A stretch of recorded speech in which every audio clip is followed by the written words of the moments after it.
좋은 말씀 해주셔서 감사하고요. 하지만 저 정정해야 될 부분이 있어요. 저 쉬운 남자입니다. 실제로 지금 이제 일반인들을 위한 활동 중에 이제 유튜브 활동도 하고 있고, 유튜브 닥터스 검색해 보시면 이제 저랑 만나실 수 있고요. 그 다음에 단톡방의 오픈 채팅방으로 일반인들을 위한 그 질문 답변도 실시간으로 하고 있고 이러기 때문에, 그래서 뭐 교수님도 아니잖아요. 그냥 동네 의사잖아요. 시골 동네 의사 아니에요? 그리고 응급실에 저녁 때 오면 항상 저를 만나실 수 있어요. 일요일 밤부터 금요일 밤까지 오후 5시 이후로 항상 제가 있어요. 바로 옆에 있거든요. 그래서 어디 불편하거나 아픈 데 있으면 와가지고 얘기하면 되고, 통증도 하고 있어가지고 어디 뻑적지거나 안 좋으면 와가지고 주사도 맞아도 되고, 편한 의사입니다. 네. 편한 동네 아저씨를 생각해 주시면 감사하겠고, 그래서 질문도 편하게 해주시면 좋을 것 같아요. 네. 자, 2분만 받을 거예요. 2분만. 왜냐? 책이 2권밖에 없거든요. 네, 말씀 주시죠.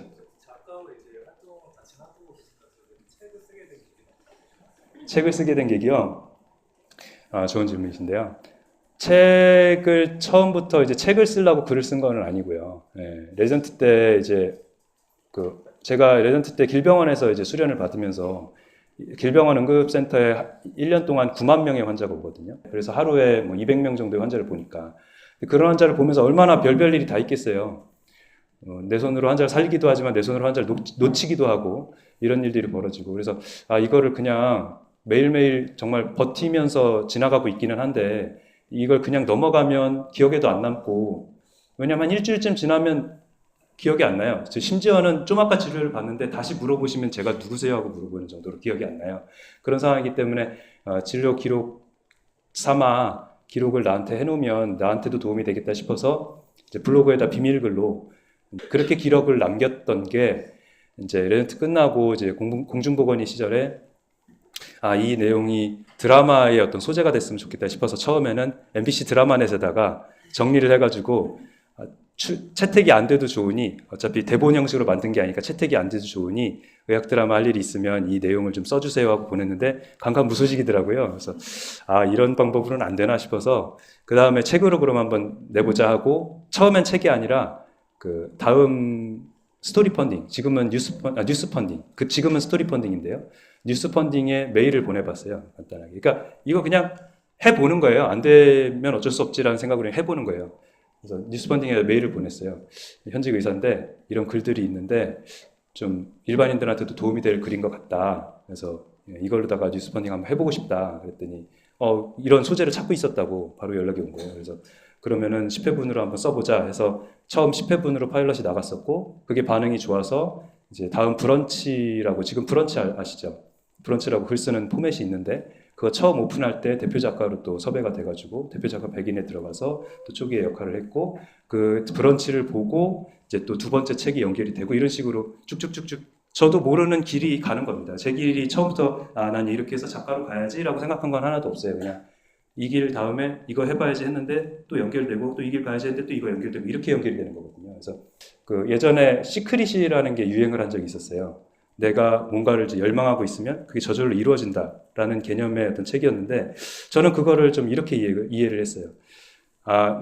뭔가 내가 대저택을, 산 속에 있는 대저택을 꿈꾼다 그래서 그게 저절로 나한테 오는 건 아닌 것 같아요. 저는 거기까지는 아직 경험을 하지 못했지만, 내가 이거를 하겠다고 마음을 먹으면 한 3년에서 5년 정도 지나면 이루어져 있는 거를 발견하는 그런 거는 있거든요.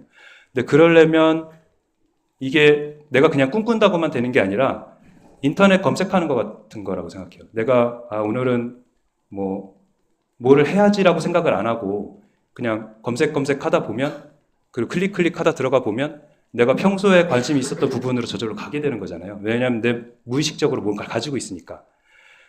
예를 들면 내가 그러니까 캠핑을 하고 싶었는데, 가족과 캠핑을 하고 싶은 생각이 있었는데 그거를 무의식적으로 갖고 있다가 클릭하다 보면 나도 모르게 커뮤니티에서 누가 캠핑을 했다는 글을 체크하게 되고, 거기서 어떤 텐트를 찾게 되고 그걸 검색해서 찾아서 구입하게 되는 그런 과정이라고 생각하거든요. 그렇게 되는 게 이루어지는 거잖아요. 대저택도 그렇게 이루어지겠죠. 내가 그걸 직접 꿈꾸지 않더라도 그 길로 나도 모르게 무의식적으로 가게 되는 거죠. 저는 그렇게 이해를 하고 있고, 그래서 작가에 대해서 물어보셨으니까 드리는 말씀인데, 앞에 이제 김연아 작가님도 있었잖아요. 내가 현재에 있는 모습을 그냥 부담 없이 내가 쓸 수 있는 방법으로 그냥 기록하는 것이 나중에 나의 큰 자산이 될 수 있다고 생각해요. 그걸 지금 내가 책을 내야지라고 계획을 하지 않더라도 뭐 드라마로 됐을 수도 있겠죠. 운이 좋으면. 안 됐어도 뭐 없고 괜찮아. 뭐 이렇게 가져가면 되지 않을까. 솔직해야 되니까 솔직하게 말씀드릴게요.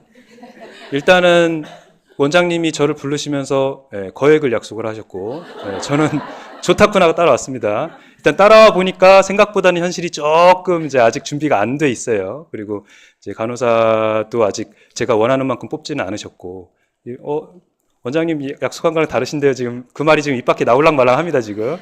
근데 이제 응급의료 기관이 되면 이제 그거를 이제 하기 위해서 저도 준비를 하는 거고, 재밌는 거는 확실히 환자분들이 좀 더 따뜻해요.